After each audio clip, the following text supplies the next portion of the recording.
છેલ્લા 3-4 દિવસથી ડભોઈ પોલીસ સ્ટેશનના વિસ્તારના આજુબાજુના ગામોમાં તેમજ ડભોઈના ટાઉનના વિસ્તારમાં પણ ચોર આવે છે, ચડ્ડી બનિયાનધારી આવે છે એવી અફવાઓ ફેલાઈ રહી છે। તો મારી સર્વ જનતાને અપીલ છે કે આવી કોઈ ખોટી અફવાઓ ફેલાવો નહીં। પોલીસનું પેટ્રોલિંગ ચાલુ છે, પોઈન્ટ દ્વારા પોલીસ દ્વારા હોમગાર્ડ, જીઆરડી અને પોલીસની ગાડીઓનું પણ નાઇટ પેટ્રોલિંગ ચાલુ છે।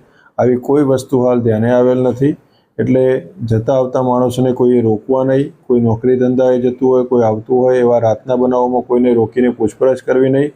પોલીસના ઓલરેડી પોઈન્ટ ચાલુ છે અને પોલીસનો ફોર્સ પૂરતા પ્રમાણમાં છે, એટલે આવી ખોટી અફવાઓ વોટ્સએપ ગ્રુપમાં કે એવા કોઈ ગ્રુપ બનાવીને પણ ફેલાવવી નહીં।